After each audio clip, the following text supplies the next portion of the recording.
Welcome to home tutor. This is your personal teacher Nipan. നമുക്കിന്ന് എന്തൊക്കെ ടോപ്പിക്കാണോ ഉള്ളതെന്ന് നോക്കാം. 10th സ്റ്റാൻഡേർഡിൻ്റെ ഹിസ്റ്ററിയുടെ chapter 1 the rise of nationalism in യൂറോപ്പിൻ്റെ പാർട്ട് 8 ആണ് നമ്മൾ ഇന്ന് ഡിസ്കസ് ചെയ്യാൻ പോകുന്നത്. ലിബറൽ നാഷണലിസം എന്താണ്, എന്തിനു വേണ്ടിയാണ് അത് നിലകൊണ്ടിരുന്നത്, ഏതൊക്കെ തരത്തിൽ, എവിടെയൊക്കെ, എങ്ങനെയാണ് ലിബറലിസം എന്ന് പറയുന്ന ഒരു കോൺസെപ്റ്റ് ഉയർന്നു വന്നത്, യൂണിവേഴ്സൽ സഫ്രേജ് എന്ന് പറഞ്ഞാൽ എന്താണ്, ആർക്കൊക്കെയായിരുന്നു അതിൻ്റെ റൈറ്റ് ഉണ്ടായിരുന്നത്, അതിനെതിരെ ആരൊക്കെയാണ് പോരാടിയത്, പിന്നെ സോൾവറിൻ എന്ന് പറയുന്ന ഗ്രൂപ്പ് എന്തായിരുന്നു, എങ്ങനെയാണ് അത് ഫോം ചെയ്തത്. വളരെ ഇമ്പോർട്ടൻ്റ് ആയിട്ടുള്ള ടോപ്പിക്സ് ആണിത്. നമുക്ക് എന്തായാലും ഒന്ന് ഡീറ്റെയിൽ ആയിട്ട് ഇത് പഠിക്കാം. What did liberal nationalism stand for? So liberal nationalism എന്ന് പറയുന്ന ആ വാക്ക് എന്തിനു വേണ്ടിയാണ് നിലകൊള്ളുന്നത്? ലിബറൽ എന്ന് പറഞ്ഞാൽ എന്താണ്? ഒരു ഓപ്പൺ മൈൻഡഡ് ആയിട്ടുള്ള ചിന്താഗതി അല്ലേ. നമുക്ക് ഇഷ്ടമുള്ള കാര്യങ്ങൾ പറയാം, ഇഷ്ടമുള്ളത് ചെയ്യാം, വ്യക്തി സ്വാതന്ത്ര്യം, യഥേഷ്ടമായിട്ട് നമുക്ക് എന്ത് വേണം ചെയ്യാം. ലിബറൽ എന്ന് പറഞ്ഞു കഴിഞ്ഞാൽ ഒരു മൊണാർക്കിൻ്റെ കീഴിലോ ഓട്ടോക്രാറ്റിക്കുള്ള റൂളിൻ്റെ കീഴിലോ ഒന്നുമല്ലാതെ വളരെ ഫ്രീ ആയിട്ട് ജനങ്ങൾക്ക് ജീവിക്കാൻ പറ്റുന്ന ഒരു നേഷൻ, ആ ഒരു കോൺസെപ്റ്റിനാണ് നമ്മൾ ലിബറൽ നാഷണലിസം എന്ന് പറയുന്നത്. Ideas of national unity in early 19th century Europe were closely allied to the ideology of liberalism. അപ്പോൾ 19ാം നൂറ്റാണ്ടിൻ്റെ ആദ്യ പകുതിയിൽ തന്നെ യൂറോപ്പിൽ ഉണ്ടായിരുന്ന, ജനങ്ങളുടെ ഇടയിൽ ഉണ്ടായിരുന്ന ഒരു ഐഡിയ ആണ് നാഷണൽ യൂണിറ്റി എന്ന് പറയുന്നത്. അതായത് ദേശീയ ഏകത ഒന്നാണെന്നുള്ളൊരു ചിന്ത. അപ്പം ഈ ഒരു ഐഡിയ എന്നാൽ അന്നത്തെ കാലത്ത് വേറെ ഒരു ഐഡിയയുമായിട്ട് ലിങ്ക്ഡ് ആയിരുന്നു. അതാണ് ideology of liberalism. So liberalism എന്താണ്, ആ ഒരു ഐഡിയ എന്താണെന്നുള്ളതാണ് നമ്മൾ ഇനി ഈ ഒരു ടോപ്പിക്കിൽ പഠിക്കാൻ പോകുന്നത്. The term liberalism derives from the Latin root liber, meaning free. അപ്പോൾ ലിബറലിസം എന്ന് പറയുന്ന വാക്കിൻ്റെ മീനിങ് ലാറ്റിനിൽ നിന്നാണ് എടുത്തിരിക്കുന്നത്. സോ ആദ്യത്തെ പാർട്ടായിട്ടുള്ള ലിബർ എന്ന് പറഞ്ഞു കഴിഞ്ഞാൽ അതിൻ്റെ അർത്ഥം ഫ്രീ എന്നാണ്. For the new middle classes, liberalism stood for freedom for the individual and equality of all before the law.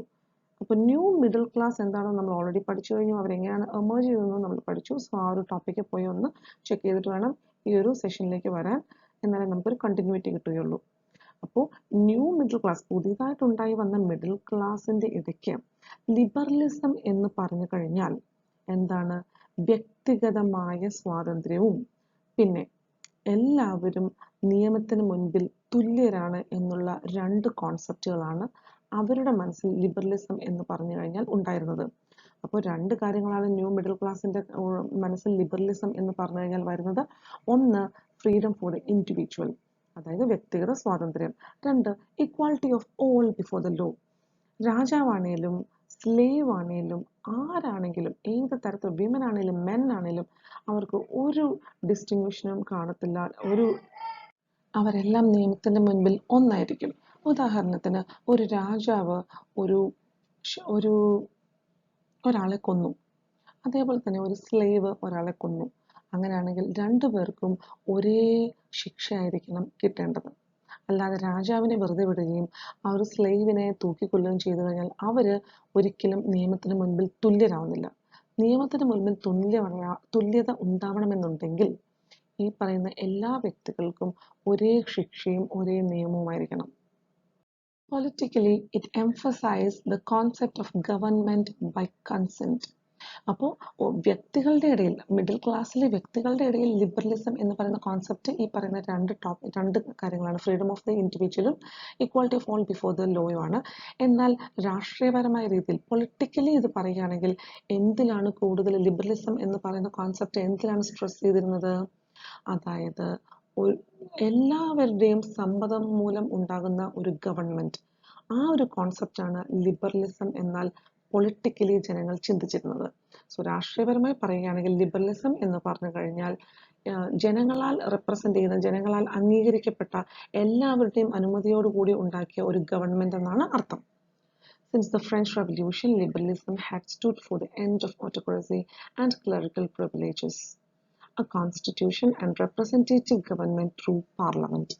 അപ്പോൾ ഫ്രഞ്ച് റെവല്യൂഷൻ്റെ കാലഘട്ടം മുതൽക്ക് തന്നെ നമ്മൾ ഫ്രഞ്ച് റെവല്യൂഷനൊക്കെ ഡീറ്റെയിൽ ആയിട്ട് പഠിച്ചു കഴിഞ്ഞു. 9th സ്റ്റാൻഡേർഡിൻ്റെ ടോപ്പിക്കിൽ നിങ്ങൾക്ക് പോയാലും കാണാൻ കഴിയും. ഫസ്റ്റ് ചാപ്റ്റർ ഹിസ്റ്ററിയുടെ ഫ്രഞ്ച് റെവല്യൂഷനാണ്. ഡീറ്റെയിൽ ആയിട്ട് അറിയണമെങ്കിൽ അവിടെ അതൊന്ന് ചെക്ക് ചെയ്യുക. അതല്ലെന്നുണ്ടെങ്കിൽ നമ്മളിപ്പോൾ 10th സ്റ്റാൻഡേർഡിൻ്റെ ഫസ്റ്റ് ഈ ഒരു റൈസ് ഓഫ് നാഷണലിസത്തിനകത്ത് ആദ്യം നമ്മൾ ഡിസ്കസ് ചെയ്തിട്ടുണ്ട് ഫ്രഞ്ച് റെവല്യൂഷൻ. സോ അതൊക്കെ ഒന്ന് ജസ്റ്റ് ഒന്ന് പോയി നോക്കിയതിന് ശേഷം മാത്രമേ ഇങ്ങോട്ടേക്ക് വരുള്ളൂ. നമുക്ക് കണ്ടിന്യൂറ്റി വേണം, അല്ലെങ്കിൽ പിന്നെ ഇപ്പം ഞാൻ പറയുന്ന ഒന്നും നിങ്ങൾക്ക് മനസ്സിലാവില്ല. അപ്പോൾ ഫ്രഞ്ച് റെവല്യൂഷൻ്റെ കാലഘട്ടം മുതൽ തന്നെ ലിബറലിസം എന്ന് പറഞ്ഞു കഴിഞ്ഞാൽ ഓട്ടോക്രസി എന്ന് പറഞ്ഞു കഴിഞ്ഞാൽ ഏകാധിപത്യം അല്ലേ, ഒരു രാജാവിൻ്റെ കീഴിലുള്ള അദ്ദേഹത്തിൻ്റെ ഇഷ്ടത്തിനുള്ള ഭരണം, അത് നിർത്തലാക്കുക. ഇതായിരുന്നു ലിബറലിസത്തിൻ്റെ ഫസ്റ്റ് കോൺസെപ്റ്റ്. വേറൊരു കോൺസെപ്റ്റ് എന്ന് പറഞ്ഞു കഴിഞ്ഞാൽ ക്ലറിക്കൽ പ്രിവിലേജസ് വേണ്ട. ക്ലറിക്കൽ പ്രിവിലേജസ് എന്ന് പറഞ്ഞു കഴിഞ്ഞാൽ എന്താണ്, അന്നത്തെ കാലത്ത് ഒരു വളരെ ഹൈ ക്ലാസ് സൊസൈറ്റിയിൽ പെടുന്ന വ്യക്തികളാണ് ക്ലർജീസ് എന്ന് പറഞ്ഞു കഴിഞ്ഞാൽ. പിന്നെ അഡ്മിനിസ്ട്രേറ്റീവ് പൊസിഷനുകളിൽ ഇരിക്കുന്ന വ്യക്തികൾ, ഇവരെല്ലാം പ്രിവിലേജസ് ബൈ ബർത്ത് മുതലുള്ള പ്രിവിലേജസ് വേണ്ട, അതൊക്കെ ഇനി വേണ്ട, എല്ലാവരും ഈക്വൽ ആണ്, എല്ലാവർക്കും ഈക്വൽ ലോ വേണം. ഇങ്ങനെയുള്ള രണ്ട് കാര്യം. മൂന്നാമത്തത് എ കോൺസ്റ്റിറ്റ്യൂഷൻ, അതായത് the law of the land. നമുക്കൊരു കോൺസ്റ്റിറ്റ്യൂഷൻ വേണം. കോൺസ്റ്റിറ്റ്യൂഷനെ കുറിച്ച് നമ്മൾ ഡീറ്റെയിൽ ആയിട്ട് 8th സ്റ്റാൻഡേർഡിൻ്റെ സിവിക്സിൻ്റെ ഫസ്റ്റ് ചാപ്റ്ററിൽ ചെയ്തിട്ടുണ്ട്. സോ എന്തെങ്കിലും സംശയം ഉണ്ടെങ്കിൽ അതൊന്ന് ചെക്ക് ചെയ്യാം കേട്ടോ. അപ്പോൾ constitution, the law of the land ഒരു രാജ്യത്തിന് ഉണ്ടായിരിക്കണം. എന്നാൽ മാത്രമേ ആ രാജ്യത്തിന് ഇക്വാളിറ്റി ആൻഡ് ഈക്വൽ ലോ ഉണ്ടാവുള്ളൂ. പിന്നെ റെപ്രസെൻറ്റേറ്റീവ് ഗവൺമെൻറ് ത്രൂ പാർലമെൻറ്റ്. പാർലമെൻറ്റിൽ അതാത് ക്ലാസ്സുകളിൽ നിന്നും അതാത് ഏരിയകളിൽ നിന്നും റെപ്രസെൻറ്റേഷൻ വേണം, ജനങ്ങളിൽ നിന്ന് റെപ്രസെൻറ്റേഷൻ വേണം. ഇതിനു മുൻപ് ഹൈ ക്ലാസ്സിലുള്ള വ്യക്തികൾ മാത്രം ഉണ്ടായിരുന്ന ഒരു സ്പെഷ്യൽ റിസർവ്ഡ് ഏരിയ ആയിരുന്നു പാർലമെൻറ്റ്, അല്ലെങ്കിൽ ഒഫീഷ്യൽ അഡ്മിനിസ്ട്രേറ്റീവ് വിങ്ങുകളെല്ലാം. പക്ഷേ അത് വേണ്ട. ഇനി എല്ലാ ഇടങ്ങളിലും, പാർലമെൻറ്റ് ഉൾപ്പെടെ എല്ലാ ഇടങ്ങളിലും ജനങ്ങളുടെ റെപ്രസെൻറ്റേഷൻ വേണം. എന്നാലല്ലേ ജനങ്ങളുടെ വിഷമങ്ങളും ബുദ്ധിമുട്ടുകളും കാര്യങ്ങളും അവിടെ ഡിസ്കസ് ചെയ്യാൻ പറ്റുള്ളൂ. അപ്പോൾ ഇത്രയും കാര്യങ്ങളാണ് അവിടെ നമുക്ക് സംസാരിക്കാനുള്ളത്. 19th century liberals also stressed the inviolability of private property.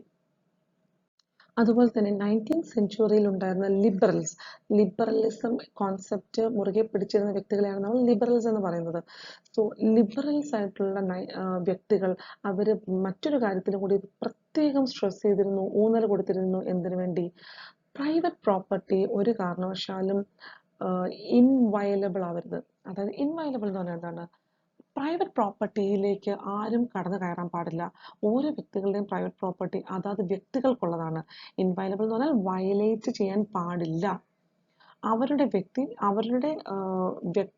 വ്യക്തിപരമായി അവർക്കുള്ള property.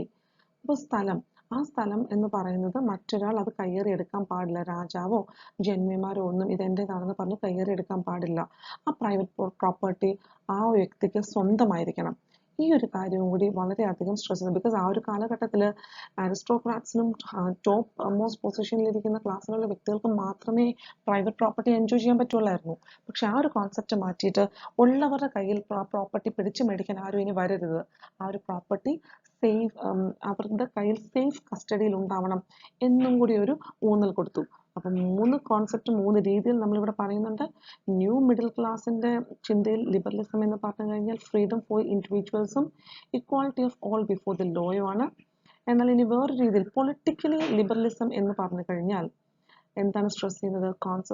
Concept of government by consent. അടുത്തത് ഫ്രഞ്ച് റെവല്യൂഷന് ശേഷം ലിബറലിസം എന്ന് പറയുന്ന എന്തിനു വേണ്ടിയൊക്കെ സ്ട്രെസ് ചെയ്ത് നിന്നു? End of autocracy, clerical privileges, ഒരു കോൺസ്റ്റിറ്റ്യൂഷൻ വേണം, പിന്നെ റെപ്രസെൻറ്റേറ്റീവ് ഗവൺമെൻറ് ത്രൂ പാർലമെൻറ്റ്, ജനങ്ങളാൽ റെപ്രസെൻ്റ് ചെയ്ത ഒരു ഗവൺമെൻറ് ആയിരിക്കണം. പിന്നെ 19th സെഞ്ച്വറിയിലെ ലിബറൽസിൻ്റെ മുഖ്യ അജണ്ട എന്തായിരുന്നു? പ്രൈവറ്റ് പ്രോപ്പർട്ടി ആരും നിയമം ലംഘിച്ച് അവരുടെ കയ്യിൽ നിന്ന് പിടിച്ചു പറിക്കാൻ പാടില്ല. ഇത്രയും കാര്യങ്ങളാണ് നമുക്ക് ഈ ഒരു ടോപ്പിക്കിൽ ഡിസ്കസ് ചെയ്യാനുള്ളത്. Yet, equality before the law did not necessarily stand for universal suffrage. അപ്പോൾ നിയമത്തിന് മുൻപിൽ എല്ലാവരും തുല്യരാണ് എന്ന് കുറെ പ്രസംഗിക്കുന്നുണ്ടായിരുന്നുവെങ്കിൽ പോലും അന്നത്തെ കാലത്ത് വളരെ പ്രധാനപ്പെട്ട ഒരു റൈറ്റ് എല്ലാ ജനങ്ങൾക്കും ഇല്ലായിരുന്നു. ആ ഒരു റൈറ്റാണ് യൂണിവേഴ്സൽ സഫറേജ് എന്ന് പറയുന്നത്. അതെന്താണെന്ന് ഡീറ്റെയിൽ ആയിട്ട് നമുക്ക് പഠിക്കാം. You will recall that in revolutionary France, which marked the first political experiment in liberal democracy, right for time to get elected was granted exclusively to property owning men. ഒന്നാലോചിച്ച് നോക്കിയേ, French revolution എന്ന് പറഞ്ഞു കഴിഞ്ഞാൽ അത്രമാത്രം ഒരു wide range of changes ഈ ലോകത്ത് തന്നെ കൊണ്ടുവന്ന ഒരു റെവല്യൂഷൻ ആയിരുന്നു. സോ ആ ഒരു കാലഘട്ടത്തിൽ കുറേ നിയമങ്ങളെല്ലാം പ്രാബല്യത്തിൽ വന്നുവെങ്കിലും ഏറ്റവും ആദ്യത്തെ പൊളിറ്റിക്കൽ എക്സ്പെരിമെന്റ് കൂടിയാണെന്ന് ഓർക്കണം. ലിബറൽ ഡെമോക്രസിക്ക് വേണ്ടിയുള്ള, അതായത് വ്യക്തിഗത സ്വാതന്ത്ര്യമുള്ള, ഓട്ടോക്രസിയിൽ നിന്ന് ഫ്രീ ആയ ഒരു ഡെമോക്രസിയുടെ കോൺസെപ്റ്റ് കൊണ്ടുവന്ന ഒരു പീരീഡാണ് ഫ്രഞ്ച് റെവല്യൂഷൻ എന്ന് പറയുന്നത്. ഫസ്റ്റ് പൊളിറ്റിക്കൽ എക്സ്പെരിമെന്റ് കൂടിയാണ് ഈ ലിബറൽ ഡെമോക്രസി. അതായത് ജനങ്ങളാൽ ഭരിക്കപ്പെടുന്ന സ്വാതന്ത്ര്യമുള്ള ഓട്ടോക്രാറ്റിക് റൂളിൽ നിന്നും ഒഴിവായ ഒരു സമൂഹം. ആ ഒരു കോൺസെപ്റ്റ് അന്നത്തെ കാലത്ത് ഫ്രഞ്ച് റെവല്യൂഷൻ വഴി കൊണ്ടുവന്നെങ്കിൽ പോലും ആ ഒരു കാലഘട്ടത്തിൽ പോലും റൈറ്റ് വോട്ടും പിന്നെ ഇലക്റ്റഡ് ആവാൻ വേണ്ടി ഏതെങ്കിലും ഒരു പെർട്ടിക്കുലർ പൊസിഷനിൽ നിന്ന് ഇലക്ഷനിൽ നിന്നിട്ട് റെപ്രസെൻറ്റേഷൻ കിട്ടാൻ പോലുള്ള അധികാരം എന്ന് പറയുന്നത് ഒരേ ഒരു സമൂഹത്തിന് മാത്രമേ ഉള്ളായിരുന്നു. പ്രോപ്പർട്ടി ഉള്ള ആണുങ്ങൾക്ക് മാത്രം, അതായത് പ്രോപ്പർട്ടി ഓണിങ് മെന്നിന് മാത്രമായിരുന്നു റൈറ്റ് ടു വോട്ടും റൈറ്റ് ടു ഗെറ്റ് ഇലക്റ്റഡും എന്ന് പറയുന്ന രണ്ട് പ്രിവിലേജസും. ഇന്നത്തെ കാലത്ത് ഏറ്റവും കൂടുതൽ ലിബറൽ ഡെമോക്രസി ഏറ്റവും കൂടുതൽ സ്ട്രെസ് ചെയ്തിരുന്ന കാലഘട്ടമായിരുന്നു ഫ്രഞ്ച് റെവല്യൂഷൻ. ആ ഒരു കാലഘട്ടത്തിലാണ് ഇങ്ങനെ ഒരു വളരെ ഡിസ്ക്രിമിനേഷൻ നടക്കുന്നത്. Men without property and all women were excluded from political rights. അപ്പോൾ പ്രോപ്പർട്ടി ഇല്ലാത്ത ആണുങ്ങൾക്കും പിന്നെ സ്ത്രീകൾക്കും ഈ രണ്ട് വിഭാഗക്കാർക്കും പൊളിറ്റിക്കൽ റൈറ്റ്സ് മൊത്തമായിട്ടും അവർക്കില്ല. ഒരു തരത്തിലുള്ള അധികാരവും പൊളിറ്റിക്കലി ഈ രണ്ട് വിഭാഗക്കാർക്കും ഇല്ല. Only for a brief period under the Jacobins did all adult male enjoy suffrage. So ജാക്കോബിന്റെ ചെറിയൊരു കാലഘട്ടം ഇതിനിടയ്ക്ക് ഉണ്ടായിരുന്നു. ആ ഒരു സമയത്ത് ജാക്കോബിൻ ക്ലബ് എന്ന് നമ്മൾ പഠിച്ചിട്ടുണ്ട്. അപ്പോൾ ജാക്കോബിൻ ക്ലബിന്റെ ഒരു കാലഘട്ടത്തിൽ മാത്രമാണ്, വളരെ ചെറിയൊരു ഒരു സമയപരിധിയിൽ മാത്രമാണ് എല്ലാ ആണുങ്ങൾക്കും, അതായത് അഡൽറ്റ് മെയിൽസ്, പ്രായപൂർത്തിയായ പുരുഷന്മാർക്ക് സഫ്രേജ് എൻജോയ് ചെയ്യാൻ കഴിഞ്ഞത്. അഡൽട്ട് യൂണിവേഴ്സൽ സഫ്രേജ് എന്ന് പറഞ്ഞാൽ എന്താണ്? Right to vote. പ്രായപൂർത്തിയായ എല്ലാ ആണുങ്ങൾക്കും പെണ്ണുങ്ങൾക്കും സ്ത്രീകൾക്കും പുരുഷന്മാർക്കും വോട്ട് ചെയ്യാനുള്ള റൈറ്റിനാണ് നമ്മൾ യൂണിവേഴ്സൽ സഫ്രേജ് എന്ന് പറയുന്നത്. അപ്പോൾ ഈ യൂണിവേഴ്സൽ സഫ്രേജ് എന്ന് പറയുന്ന ഒരു കോൺസെപ്റ്റ് എന്ന് പറയുന്നത് വെറും ഒരു പ്രഹസനം മാത്രമായിരുന്നു ഫ്രഞ്ച് റെവല്യൂഷന്റെ സമയത്തും അത് കഴിഞ്ഞിട്ടും. ആർക്ക് മാത്രമേ ഉള്ളായിരുന്നു? പ്രോപ്പർട്ടി ഓണിങ് മെന്നിന് മാത്രമേ അഡൽട്ട് സഫ്രേജ് എന്ന് പറയുന്ന ഒരു റൈറ്റ് ഉണ്ടായിരുന്നുള്ളൂ. However, the Napoleonic Code went back to limited suffrage and reduced women to the status of a minor, subject to the authority of father and husband. വീണ്ടും നോക്കിയേ, ഇതിനെക്കാളും വളരെ പരിതാപകരമായ അവസ്ഥയായിരുന്നു നെപ്പോളിയനിക് കോഡിന്റെ സമയത്തുണ്ടായിരുന്നത്. അഡൽട്ട് സഫ്രേജ് വളരെ ലിമിറ്റഡ് ആയിരുന്നു. വളരെ ചൂസി ആയിട്ടുള്ള പുരുഷന്മാർക്ക് മാത്രമേ റൈറ്റ് ടു വോട്ട് ഉള്ളായിരുന്നു.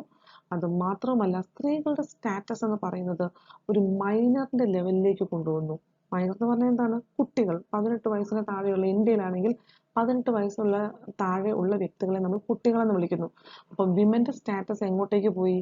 കുട്ടികളുടെ കൂടെ തന്നെ. അതായത് ഒരു റൈറ്റുകളും എൻജോയ് ചെയ്യാതെ അവരുടെ ഫാദറിന്റെയോ ഹസ്ബൻഡിന്റെയോ, അതായത് ഒന്നുകിൽ പിതാവിന്റെ അല്ലെങ്കിൽ ഭർത്താവിന്റെ, ഈ രണ്ടു പേരുടെയും അധീനതയിൽ, അവരുടെ കീഴിൽ, അവരുടെ അഡ്വൈസിന്റെ കീഴിൽ മാത്രം ഉണ്ടാകേണ്ട ഒരു കുട്ടിയുടെ, ഒരു മൈനറിന്റെ സ്റ്റേറ്റസിലേക്ക് വിമന്റെ പൊസിഷൻ താഴേക്ക് പോയി. Throughout the 19th and early 20th century, women and non-property men organized opposition movements demanding equal political right. അപ്പോൾ 19th സെഞ്ച്വറിയിലും പിന്നെ ഏർലി 20th സെഞ്ച്വറിയിലും, 19ാം നൂറ്റാണ്ടിന്റെ അവസാന പകുതിയോ അല്ലെങ്കിൽ ആ ഒരു ലാസ്റ്റ് കാലഘട്ടങ്ങളിലും 20ാം നൂറ്റാണ്ടിന്റെ ആദ്യ പകുതിയിലും ആ ഒരു സമയങ്ങളിൽ സ്ത്രീകളും പിന്നെ പ്രോപ്പർട്ടി ഇല്ലാത്ത ആണുങ്ങളും കൂടി ഒത്തുചേർന്ന് ഓർഗനൈസേഷൻസ് സ്റ്റാർട്ട് ചെയ്ത് ഈ ഒരു റൈറ്റ്, അഡൽട്ട് സഫ്രേജ് ഇങ്ങനെ ഒരു രീതിയിൽ ഒരു പെർട്ടിക്കുലർ ആൾക്കാർക്ക് മാത്രം കൊടുക്കുന്നത് മാറ്റുവാൻ വേണ്ടിയുള്ള മൂവ്മെന്റ്സ് അവർ കണ്ടക്ട് ചെയ്യുകയും ഓർഗനൈസ് ചെയ്യുകയും എന്നിട്ട് അവർ ഈക്വൽ പൊളിറ്റിക്കൽ റൈറ്റിന് വേണ്ടി ഡിമാൻഡ് ചെയ്യാൻ സ്റ്റാർട്ട് ചെയ്യുകയും ചെയ്തു. ഇവിടെ വളരെ ഇമ്പോർട്ടൻ്റ് ആണ് യൂണിവേഴ്സൽ സഫ്രേജ് എന്താണെന്നുള്ള കാര്യം അറിയണം.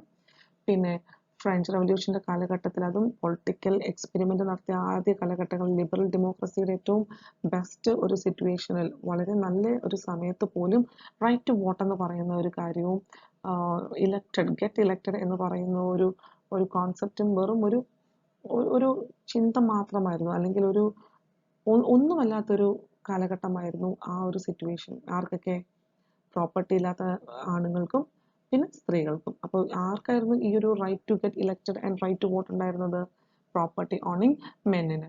അത് കഴിഞ്ഞിട്ട് വീണ്ടും ആ ഒരു സിറ്റുവേഷൻ എന്ന് പറഞ്ഞാൽ ജാക്കോബിൻസ് ഭരിച്ചിരുന്ന ആ ഒരു ചെറിയൊരു ഒരു സ്പാൻ്റെ ഇടയ്ക്ക് സഫ്രേജ് എന്ന് പറയുന്നത് എല്ലാ പ്രായമുള്ള മീൻസ് പ്രായപൂർത്തിയായ ആണുങ്ങൾക്കും ഉണ്ടായിരുന്നു, അപ്പോഴും സ്ത്രീകൾക്കില്ല.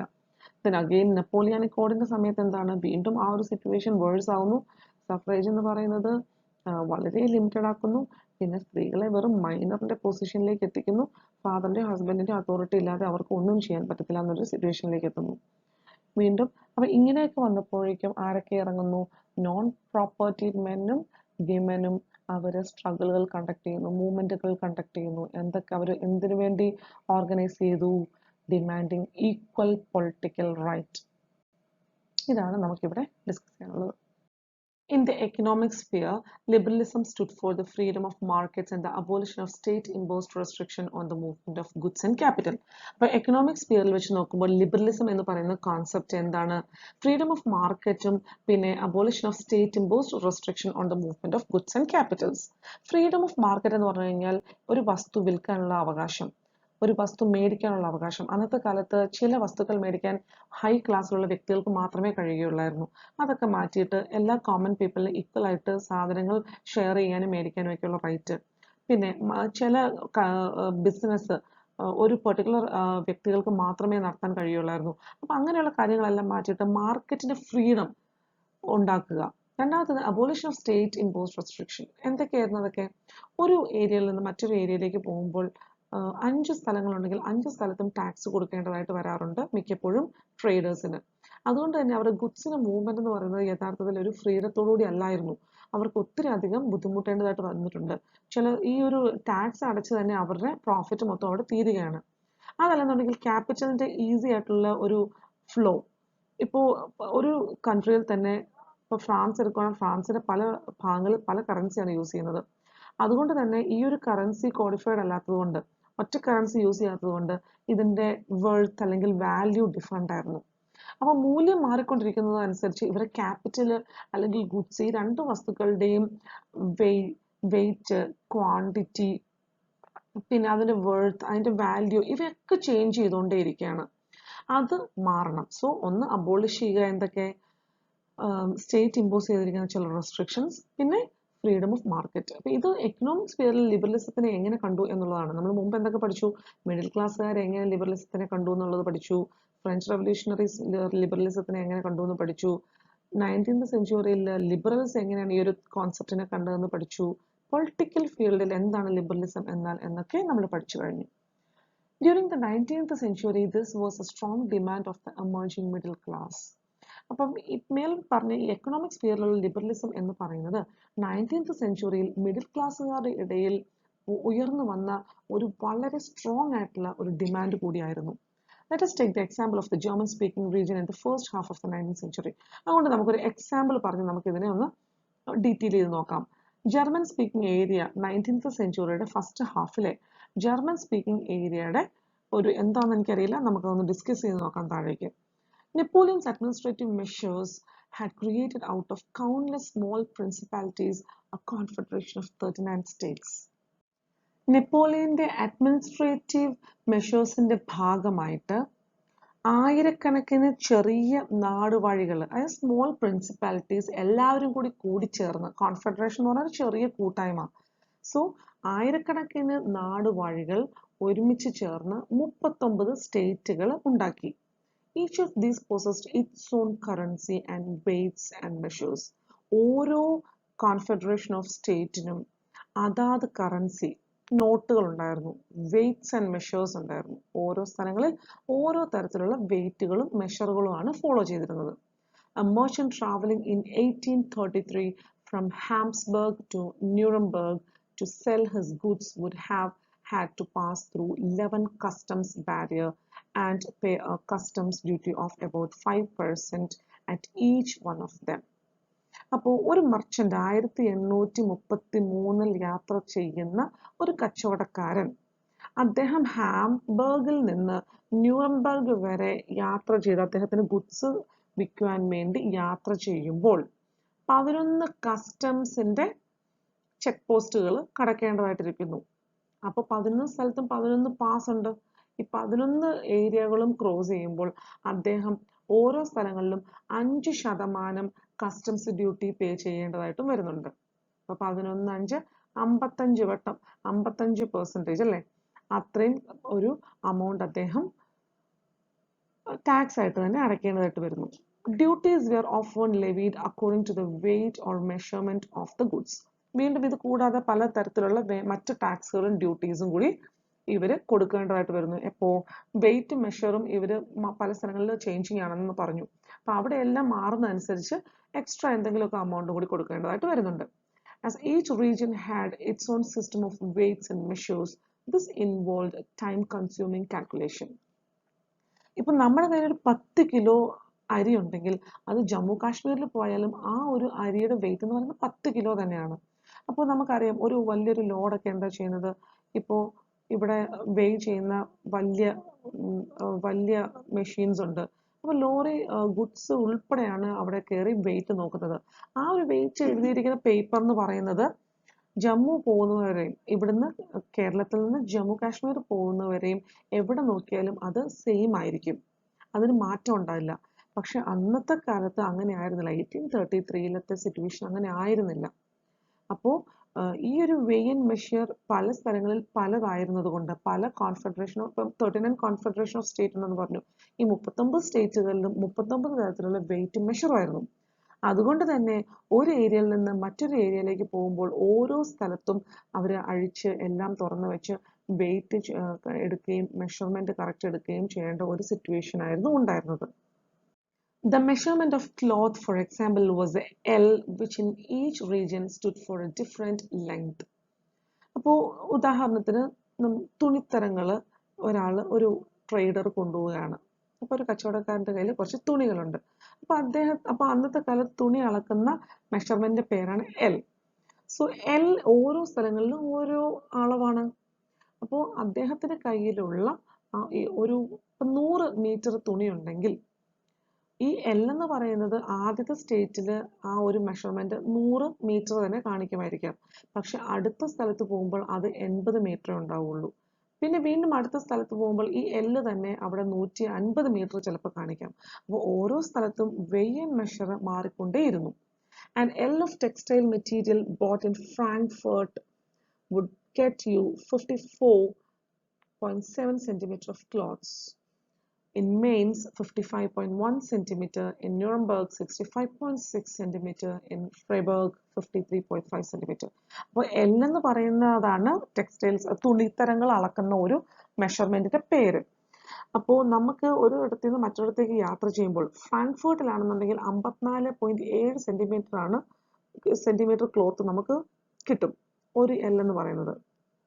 ഇനി മെയിൻസിൽ പോയാൽ 55.1 സെന്റിമീറ്റർ ആവുന്നത് കുറച്ചുകൂടി കൂടും. ന്യൂറംബർഗിൽ പോയി കഴിഞ്ഞാൽ അത് വീണ്ടും വളരെ കൂടും, 65.6 സെന്റിമീറ്റേഴ്സ് ആവും. പിന്നെ ഫ്രീബർഗിൽ പോകുമ്പോൾ അത് 53.5 കുറയുന്നു. അപ്പോൾ ഓരോ സ്ഥലത്ത് പോകുമ്പോഴും ഓരോ തരത്തിലുള്ള മെഷർമെന്റും ലെങ്ത് അല്ലെങ്കിൽ വെയ് ആൻഡ് മെഷേഴ്സ് ആയിരിക്കും ഉണ്ടാവുന്നത്. സോൾവറിൻ അഥവാ കസ്റ്റംസ് യൂണിയൻ വളരെ ഇമ്പോർട്ടൻ്റ് ആയിട്ടുള്ള ഒരു ടോപ്പിക്കാണത്. Such conditions were viewed as obstacles to economic exchange and growth by the new commercial classes, who argued for the creation of a unified economic territory, allowing the unhindered movement of goods, people, and capital. അപ്പോൾ such condition എന്താണ്? such condition നമ്മൾ തൊട്ട് മുമ്പ് പഠിച്ച topic. അപ്പോൾ ആ ഒരു situation നമ്മൾ കണ്ടു, വെയ് മെഷർ ഇതെല്ലാം ഡിഫറെൻ്റ് ആണ് ഈ 39 കോൺഫെഡറേഷൻസ് ഓഫ് സ്റ്റേറ്റ്സിലും. അതുപോലെ എല്ലാ ഏരിയയിലും യൂറോപ്പിന്റെ പല ഭാഗങ്ങളിലും പല തരത്തിലുള്ള കറൻസീസ് യൂസ് ചെയ്തു പോകുന്നു. വെയിറ്റ് വേറെയാണ്, മെഷേഴ്സ് വേറെയാണ്. ഇതൊരു വലിയൊരു സീരിയസ് സിറ്റുവേഷൻ ആണ്. ഇത് എന്തിനെ ഉണ്ടാക്കി? എക്കണോമിക് എക്സ്ചേഞ്ച്, സാമ്പത്തിക ഇടപാടുകളും ട്രേഡ്, ഗുഡ്സ് ഇവയ്ക്കെല്ലാം വലിയൊരു ബാധ്യതയായി തന്നെയാണ് ഇങ്ങനെയുള്ളൊരു പ്രശ്നം നിലനിന്നത്. അതുമാത്രവുമല്ല, പുതിയൊരു കൊമേഴ്ഷ്യൽ ക്ലാസ് ഉണ്ടായി വരുന്നുമില്ല. കാരണം എന്താണെന്ന് വെച്ച് കഴിഞ്ഞാൽ ഇത് ഒന്നുകിൽ ലാഭത്തിലേക്കോ നഷ്ടത്തിലേക്കോ ആണ് എത്തിക്കുന്നത് മെർച്ചൻസിനെ. അതുകൊണ്ട് തന്നെ ഒരു ട്രേഡ് എന്ന് പറയുന്നത് ഒരിക്കലും പ്രഡിക്റ്റ് ചെയ്യാൻ പറ്റുന്ന ഒരു സ്റ്റേബിൾ ആയിട്ടുള്ള ഒരു ബിസിനസ് ആയിരുന്നില്ല. അപ്പോൾ ഈ പറയുന്ന ന്യൂ കൊമേഴ്ഷ്യൽ ക്ലാസ് ഇവര് വാദിച്ചു നിൽക്കുന്നത് എന്താണെന്ന് വെച്ച് കഴിഞ്ഞാൽ ഇനിയെങ്കിലും നമുക്ക് ഒരു യൂണിഫൈഡ് ഏകീകൃതമായ ഒരു എക്കണോമിക് ടെറിട്ടറി, ഇപ്പൊ എത്ര അതിർവരമ്പുകൾ ഉണ്ടെന്നുണ്ടെങ്കിലും എക്കണോമിക്കലി നമുക്ക് movement of goods, people, capital, അപ്പോൾ വസ്തുക്കൾ യാത്ര ചെയ്യുന്നതിലും ജനങ്ങൾക്ക് അങ്ങോട്ടും ഇങ്ങോട്ടും യാത്ര ചെയ്യുന്നതിലും ക്യാപിറ്റൽസ് അങ്ങോട്ടും ഇങ്ങോട്ടും യാത്ര ചെയ്യുന്നതിലും കൊണ്ടുപോകുന്നതിലും ഒരു രീതിയിലുള്ള ഇടയ്ക്ക് ഒരു രീതിയിലുള്ള ഒരു ബൗണ്ടറീസ്, ബോർഡേഴ്സ് ഒന്നും ഉണ്ടാവാൻ പാടില്ല. അൺഹിൻഡേർഡ് മൂവ്മെന്റ് വേണം, അതായത് തടസ്സമില്ലാത്ത ഫ്രീ മൂവ്മെന്റ് വേണം എന്നാണ് ഈ പറഞ്ഞ കൊമേഴ്ഷ്യൽ ക്ലാസിന്റെ വാദം ഉണ്ടായിരുന്നത്. In 1934, a customs union or Zollverein was formed at the initiative of Prussia and joined by most of the German state. അങ്ങനെ 1834 ഒരു കസ്റ്റംസ് യൂണിയൻ രൂപീകരിക്കപ്പെട്ടു. അതിന്റെ പേരാണ് സോൾവറൻസ്. ആരാണ് രൂപീകരിച്ചത്? അതിനുവേണ്ടി ഇനിഷ്യേറ്റീവ് എടുത്ത ആരാണ്? പ്രഷ്യ എന്ന് പറയുന്ന രാജ്യമാണ്. പിൽക്കാലത്ത് ഈ ഒരു സോൾവറൻ എന്ന് പറയുന്ന ഗ്രൂപ്പിലേക്ക് ജർമ്മൻ സ്റ്റേറ്റിലെ മിക്ക സ്റ്റേറ്റുകളും ജോയിൻ ചെയ്യുകയും ചെയ്തു. ജർമ്മൻ രാജ്യത്തിലെ മിക്ക സ്റ്റേറ്റുകളും. The union abolished tariff barriers and reduced the number of currencies from over 30 to 2. അപ്പോൾ നമ്മൾ മുൻപ് കണ്ടായിരുന്നു ഒത്തിരി അടുത്ത് ചെക്ക് പോസ്റ്റുകൾ ഉണ്ടായിരുന്നു. ഇവിടെ എല്ലാം പെർട്ടിക്കുലർ അമൗണ്ട് ഓഫ് ടാക്സുകൾ പേ ചെയ്യണമായിരുന്നു. അതങ്ങ് എടുത്തു കളഞ്ഞു മൊത്തമായിട്ട്. അതിന് വേണ്ട. എന്നിട്ട് 30 തരത്തിലുള്ള കറൻസീസ് ഉണ്ടായിരുന്നതിനെ നേരെ എങ്ങോട്ടേക്ക് കൊണ്ടുവന്നു? 2 എണ്ണത്തിലേക്ക് കുറച്ച് കൊണ്ടുവന്നു. The creation of a network of railways further stimulated mobility. ഇത് മാത്രവുമല്ല, റെയിൽവേ നെറ്റ്വർക്ക്സ് കൂടുതൽ വിപുലീകരിച്ചതോടുകൂടി ഗുഡ്സ് ഈസി ആയിട്ട് ഒരു സ്ഥലത്ത് നിന്ന് മറ്റൊരു സ്ഥലത്തിലേക്ക് ഫ്ലോ ചെയ്യാൻ തുടങ്ങി. അപ്പോൾ അവരുടെ മൊബിലിറ്റി കൂടി. Harnessing economic interest to national unification. അങ്ങനെ തന്നെ എക്കോണമിക് ഇൻട്രസ്റ്റ് എങ്ങോട്ടേക്ക് പോയി? എക്കണോമിക് ഇൻട്രസ്റ്റ് എന്ന് പറയുന്നത് നാഷണൽ യൂണിഫിക്കേഷന് വേണ്ടി, ഈ ഒരു നേഷനെ ഏകീകൃതമാക്കുവാൻ വേണ്ടി, ഒന്നാക്കുവാൻ വേണ്ടി, നാഷണലിസം എന്ന് പറയുന്ന കോൺസെപ്റ്റ് കൊണ്ടുവരാൻ വേണ്ടി ഒരു ഹാർനസ് ആയിട്ട് പ്രവർത്തിച്ചു. ഹാർനസ് എന്ന് പറഞ്ഞാൽ എന്താണ്? ഒരു പടച്ചട്ട. യുദ്ധത്തിൽ നമ്മൾ സേഫ് ആക്കാൻ വേണ്ടി ഉപയോഗിക്കുന്നതാണ്. നമ്മൾ നെഞ്ചത്തോ കയ്യിലേക്കോ കുത്തി കയറാതെ അല്ലെങ്കിൽ വെട്ട് ഏൽക്കാതെ നമ്മളെ സഹായിക്കുന്ന സാധനമാണ് ഈ പടച്ചട്ട എന്ന് പറയുന്നത്. അപ്പോൾ ഹാർനസ് എന്ന് പറഞ്ഞു കഴിഞ്ഞാൽ പടച്ചട്ട. അപ്പോൾ എക്കണോമിക് ഇൻട്രസ്റ്റ് നാഷണൽ യൂണിഫിക്കേഷന് വേണ്ടി ഒരു ഹാർനസ് ആയി നിന്നു. A wave of economic nationalism strengthened the wider nationalist sentiments growing at the time. അപ്പോൾ ഈ ഒരു എക്കണോമിക് നാഷണലിസം എന്ന് പറയുന്നതിൻ്റെ ഒരു അലയടിച്ചു നിന്ന് ഈ ഒരു സിറ്റുവേഷനിൽ ഇത് എന്തിനെ കൂടുതൽ സ്ട്രെങ്തൻ ചെയ്തു? അപ്പോൾ ജനങ്ങളുടെ ഇടയിൽ ഉണ്ടായിരുന്ന ദേശീയതയുടെ സെന്റിമെന്റ്സിനെ കൂടുതൽ വളർത്തിയെടുക്കുവാൻ വേണ്ടി സഹായിച്ചു. അപ്പോൾ എക്കോണമിക് നാഷണലിസം എന്തിനെ സ്ട്രെങ്തൻ ചെയ്തു? നാഷണൽ സെന്റിമെന്റ്സിനെ കൂടുതൽ സ്ട്രെങ്തൻ ചെയ്യാൻ അല്ലെങ്കിൽ അതിന്റെ ഗ്രോത്തിന് വേണ്ടി സഹായിച്ചു. വളരെ ഇമ്പോർട്ടൻ്റ് ആയിട്ടുള്ള ടോപ്പിക്കാണിത്. സോൾവറൻസ് ഇമ്പോർട്ടൻ്റ് ആണ്, ലിബറലിസം ഇമ്പോർട്ടൻ്റ് ആണ്. ലിബറലിസത്തിൽ ഏതൊക്കെ തരത്തിൽ എവിടെയൊക്കെ എഫക്റ്റ് ചെയ്തു, എന്തായിരുന്നു ലിബറലിസം എന്ന് പറയുന്ന കോൺസെപ്റ്റ് ഓരോ ഏരിയകളിലും, അതായത് എക്കണോമിക്കലി, പൊളിറ്റിക്കലി അതെന്താണെന്ന് നമ്മൾ ഡീറ്റെയിൽ ആയിട്ട് പഠിച്ചിട്ടുണ്ട്. 1-2 വട്ടമെങ്കിലും ഇതൊന്ന് ശ്രദ്ധിച്ച് കേൾക്കാൻ ശ്രമിക്കുക. വളരെ ഇമ്പോർട്ടൻ്റ് ആയിട്ടുള്ള ഒരു ടോപ്പിക്കാണ്. അപ്പോൾ നമ്മുടെ ഈ ഒരു ടോപ്പിക് ഇവിടെ വൈൻഡപ്പ് ചെയ്യാണ്. Continuation of this chapter will be on next video. So please watch, like, share and subscribe. Bell icon മറക്കാതെ ഫ്രണ്ട്സിൻ്റെ ഇടയ്ക്ക് ഷെയർ ചെയ്ത് വിടണേ. Thank you.